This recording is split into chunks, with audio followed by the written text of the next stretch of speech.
the UK Takeover. Champions in the UK, they got 14 right now. I mean, they're just blowing away the competition. Anthony Crolla, 31-4-3, 13 knockouts. He won the WBA World Lightweight title in a rematch with Darlie Perez. Their first fight was a draw. Second fight, he decided to let his hands be the judge, jury, and executioner, and he knocked Perez out in November of 2015. World champion. Tony Bellew, 27-2-1, 17 knockouts. He won the WBC World Cruiserweight title in May against a guy, Macaboo. Bellew's known for, he had a knockout loss to Adonis Stevenson a couple years back, and then he also lost to Nathan Cleverly. But he bounced back from those losses in May. He became the WBC World Cruiserweight champion. Tyson Fury, 25-0, 18 knockouts. Also in November 2015, he won his fight against Vladimir Klitschko and proceeded to let the world know that he's done it since then, over and over. Fury's the IBF, WBA, WBO, and IBO champion. He's a lineal champion, and one of the worst fights I've ever seen. And it just, the fight was terrible. But he did, I guess he did enough to win, and he dethroned Vladimir Klitschko, who wanted to see if he could break Joe Louis's title defense record, but that came to an end. And the rematch just got scrapped. We don't know what's going to happen there. Fury pulled out with an injury, but UK heavyweight champion. And then this past weekend, the Jackal, Carl the Jackal Frampton, 23-0, 14 knockouts. He beat Leo Santa Cruz this past weekend for the WBA World Featherweight title. I mean, Frampton overcame a 3-inch height disadvantage, I should say, and a 7-inch reach disadvantage, and just shrugged those disadvantages off like, what? You know, I'm ready to party. You want to party? I'm ready to party. And Frampton is a pimp. Carl Frampton is a pimp. I tell you what. I mean, he's got to be one of the leaders for Fighter of the Year after beating Scott Quigg earlier this year. And he has some fights looming. Some big fights with Gary Russell Jr., Lee Selby, Oscar Valdez, if he wants to unify with any of those guys. And, of course, a rematch with Leo Santa Cruz if he chooses. Next up is Kell, the Special One, or Special K, Brook. I think Special K Serial might have... He's been the Special One since for a few years now. I think maybe Special K might have sent him a little paperwork from their lawyers, from their legal team. But Kell Brook, 36-0, 25 knockouts. He is the IBF World Welterweight Champion. He beat Sean Porter back in 2014. And he has a big fight with Gennady Golovkin coming up. It's a nice payday for both guys. Brook will actually be just as big, if not bigger, than Gennady Golovkin on fight night. You look at the size of each guy. Outside of that, Kell may have a future matchup with Amir Khan. I mean, despite all the animosity between those guys, would be huge in the UK. And if he can get back to if he can get back to 47, you got guys out there, Thurman, Porter, Garcia, etc. So big fights definitely for Kell Brook. Lightning Lee Selby, 23-1, 8 knockouts. He is the IBF World Featherweight Champion. People look at Selby and view him as the weak link out of all the featherweight champions. That's why Gary Russell Jr. and everybody kind of called him out first. He won his title in April. He beat Philly fighter Eric the Outlaw Hunter in April. So congratulations to him.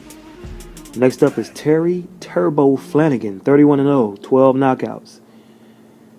He is the WBO lightweight champion, and he just won that in July with a decision over Lanky Fana.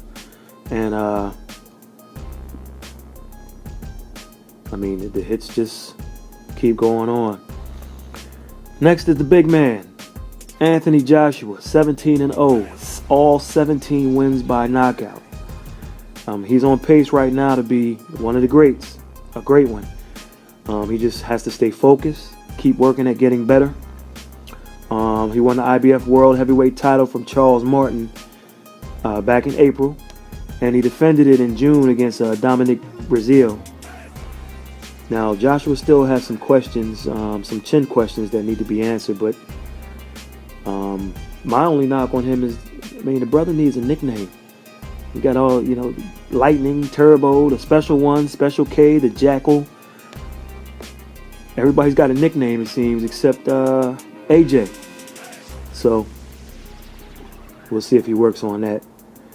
Next up is James Chunky DeGale, 23-1, 14 knockouts. Old Chunky DeGale won the vacant IBF title by coming to America in 2015 and defeating Andre Durrell in a fight that happened in Boston, of all places. Don't understand that one. Earlier this year, he beat Lucien Bute and Rogelio Medina. Since then, Porky Medina. So Chunky beat Porky. And he has a fight with WBC title holder Badu Jack, which looms for later this year. Don't have a date yet on that, so we'll see. Next up, the Playboy, Lee Haskins, 33-3, 14 KOs. Now the Playboy beat Ivan Morales to take the interim off his IBF World Bantamweight title. So he's now the IBF World Bantamweight title and not the interim.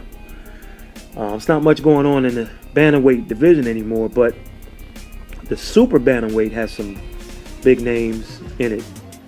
I think he best stay where he is and develop a little bit, or he'll be in there with people like Scott Quigg and Guillermo Rigondeaux and hard-hitting Jonathan Guzman and Ray Vargas. Even Nonito Daenerys lurking, Playboy. So might want to kind of develop yourself. But on the flip side, at age 32, maybe now's the time for a challenge if he doesn't unify anything in the bantamweight division. So, and if he does unify, he won't have to look too far. He can move up.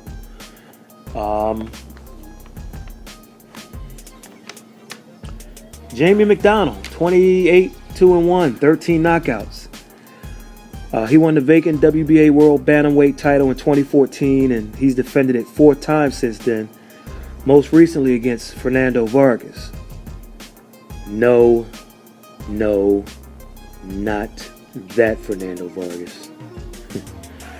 That Vargas probably couldn't even make super middleweight, let alone bantamweight, but I digress. Now, a unification matchup between McDonnell and Haskins, I think, would be huge in the UK. The stylistic matchup here, we're looking at Haskins at 5'5", taking on McDonnell, who's listed at 5'10", and ordinarily that makes for an interesting matchup, like a Frampton Santa Cruz type thing. But outside of, let's say it usually makes for an interesting type of fight. Outside of that Curtis Stevens versus Andre DeGale matchup from some years ago, which was absolutely awful. I mean, those styles didn't mesh at all. But two guys like that fighting in the UK, I think would be big. Next up, we got Billy Joe Superb Saunders. Yes, Superb is his nickname. 23-0, 12 knockouts. He won the WBO title in late 2015 against Andy Lee, which was a bit of a surprise to many that he won that. He also has a win over Chris Eubank Jr. Saunders is a 26-year-old southpaw, and he has some options.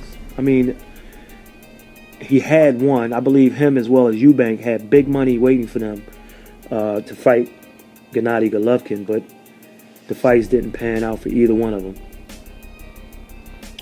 Let me just say this. It wasn't Golovkin's fault. I'll leave it at that. Next, we got Liam Beefy Smith. I mean, we got Porky, Chunky, and now Beefy Smith, huh? 23-0, 23-0-1, 13 knockouts. He won the WBO title against the always entertaining John Thompson out of Newark, New Jersey, back in October 2015. He defended it a couple of times, but now comes the true test. He's going to move up in weight to face Saul Canelo Alvarez on September 17th at the home of the Dallas Cowboys, AT&T Stadium. Tough task at hand, but I look at guys like Amir Khan, UK, Carl Frampton, UK, Kell, Brook, UK, have all moved up to test themselves against some of the best. So we can add Beefy's name to the list also. Much respect. Much respect. Next up, we got the Rickster. That's his nickname, Ricky Burns. The Rickster, 45-1. That's 40 wins, 5 losses, 1 draw with 14 knockouts. You know, it seems like Burns was more famous for a fight that he lost, Terrence Crawford, and a fight that he didn't get, Adrian Broner, than anything else that he's done in the ring. However, he bounced back nicely after losing his WBO World title to Crawford, and he won the WBA World Super Lightweight title in May. It's a great accomplishment for Burns at this age, as many people had written him off. This was a vacant title that after Adrian Broner couldn't make weight for his fight with Ashley Theophane, the title became vacant because Broner won. And congratulations to Ricky Burns. So there's your 14 UK guys.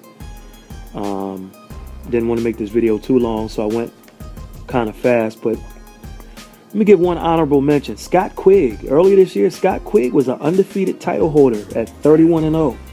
31-0-2 with 23 knockouts. And he was the WBA World Super Bantamweight Champion. And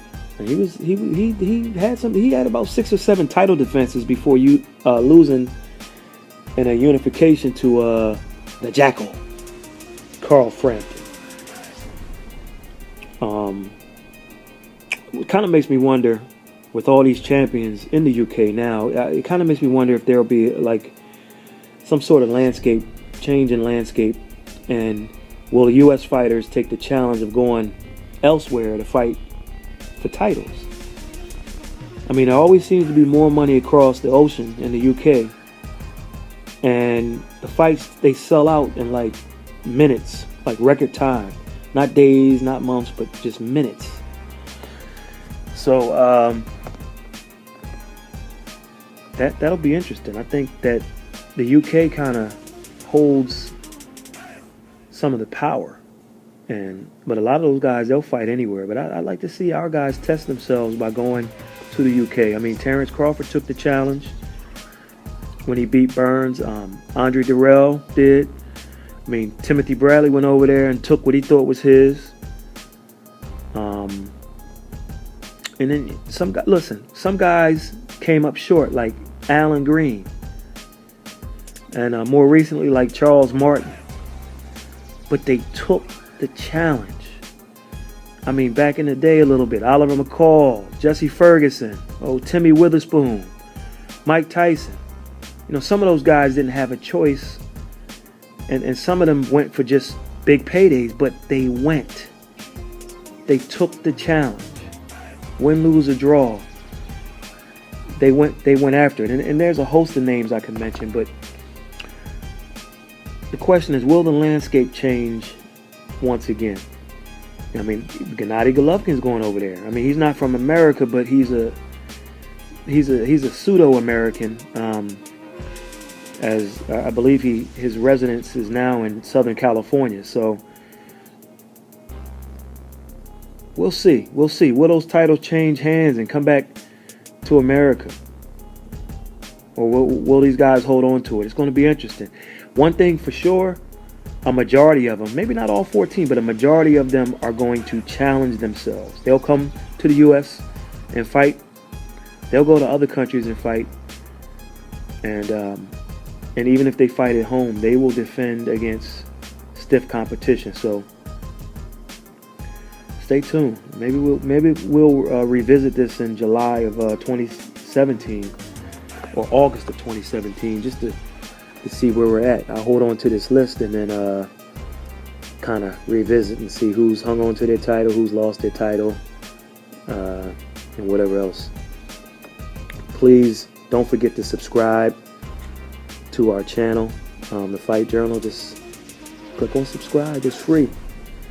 Also, follow us on Twitter at The Fight Journal. And we also like you to go to www.thefightjournal.com. When you get there, on the top left side of your screen, you'll see follow blog via email. If you type your email in, you'll get all our videos, all our audio, all our stories that we do. Everything. You won't have to go anywhere. It'll just come to your email daily. And no charge. We don't ask for any donations or anything like that. We're going to have some contests coming up where we're going to give away money and some other prizes. So, but you have to subscribe. That's going to be part of the criterion to be eligible. So give us a follow. Of course, at the bottom, always feel free to comment. If there's anything you'd like us to discuss or to cover, just leave a comment, shoot us some email, do what you need to do, and we'll do it. Also, for hip-hop fans, if you're fans of Tupac and Daz and Corrupt and Suge Knight and Snoop Dogg and East Coast rap also, give a follow to DPG Uncut TV. Please subscribe to their YouTube page, as they're going to have some interesting stuff coming up. And also follow them on Twitter. They got some good stuff up now, but I'm telling you, they got some big stuff coming up with people who had dealings with Tupac. He's about to be hot again once his movie comes out. And Eazy-E also, some folks that have some stories to tell that haven't been told. They have never been put down on wax before, but now they're going to come out and you're going to hear some things that very compelling stuff. So when you're following the Fight Journal, follow DPG Uncut TV on Twitter, and definitely subscribe, because they got some surprises coming your way. Until then, we'll catch you on the next one.